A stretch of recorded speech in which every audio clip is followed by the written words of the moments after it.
ಇಲ್ಲ, ನಾನು ತುಂಬ ಕಮರ್ಷಿಯಲ್ ಸಿನಿಮಾ ಮಾಡಿದ್ದೀನಿ.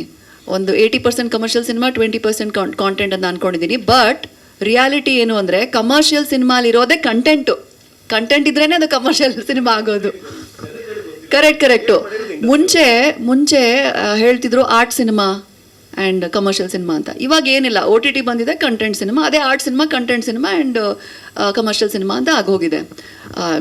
ಟರ್ಮ್ಸ್ ಚೇಂಜ್ ಆಗಿದೆ, ಬಟ್ ಬಿಸ್ನೆಸ್ಸು ಆಮೇಲೆ ಏನು ಹೇಳ್ತಾರೆ ರೀಚು ಅದೆಲ್ಲ ಸೇಮ್ ಆಗಿದೆ.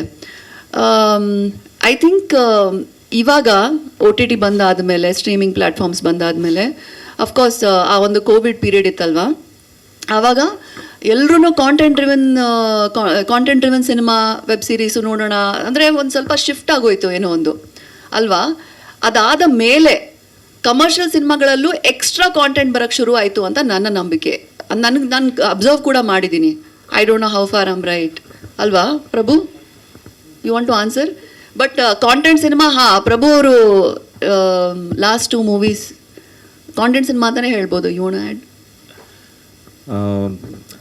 ನನಗೆ actually content cinema, commercial cinema ಅರ್ಥ ಆಗಲ್ಲ. ಆನೆಸ್ಟ್ಲಿ ನನಗೆ ಅರ್ಥ ಆಗೋದಿಷ್ಟೇ, ನನ್ನ ಎಕ್ಸ್ಪೀರಿಯನ್ಸ್ ಪ್ರಕಾರ good cinema and bad cinema ಅಷ್ಟೇ. So irrespective of content or commercial whatever elements ಹಾಕಿದ್ರು ಅಲ್ಟಿಮೇಟ್ಲಿ ಒಂದು ಸಿನಿಮಾ ಅನ್ನೋದು ಒಂದು ಎಕ್ಸ್ಪೀರಿಯನ್ಸ್ ಆಗಿರುತ್ತೆ. ಸೊ ನಾನು ನನ್ನ ಲಾಸ್ಟ್ ಇಯರಲ್ಲಿ ರಿಲೀಸ್ ಆಗಿರೋಂಥ 2 ಸಿನಿಮಾ, ಪರ್ಟಿಕ್ಯುಲರ್ಲಿ ಮರ್ಫಿ ಆಗಲಿ, ಮರ್ಯಾದೆ ಪ್ರಶ್ನೆ, ಒಂದು ಒಳ್ಳೆ ಎಕ್ಸ್ಪೀರಿಯನ್ಸ್ ಕೊಡಬೇಕು. ಜನ ನೋಡಿದರೆ ಅದನ್ನು ಒಂದಿಷ್ಟು ಇಂಟ್ರಿಗಿಂಗ್ ಫ್ಯಾಕ್ಟರ್ ಇರಬೇಕು, ಒಂದಿಷ್ಟು ಹೊಸ ಎಲಿಮೆಂಟ್ಸ್, ಒಂದು ಯೂನಿಕ್ನೆಸ್ಸನ್ನು ಪ್ಲೇಸ್ ಮಾಡಬೇಕಂತ ನನ್ನ ಆಸೆ ಇದ್ದಿದ್ದು. ಇದೇ ಥರದ ಸಿನಿಮಾದಲ್ಲಿ ನಾನು ಪಾರ್ಟ್ ಆಗಬೇಕಂತ ನನ್ನ ಆಸೆ ಇದ್ದಿದ್ದು. So I believe those are good cinemas. And Choomantar ಕೂಡ ಅಷ್ಟೇ. ಒಂದು ಸಿನಿಮಾ ಅಂತ ಹೇಳಿದಾಗ ಒಂದು ಒಳ್ಳೆ ಎಕ್ಸ್ಪೀರಿಯನ್ಸ್ ಕೊಡಬೇಕು.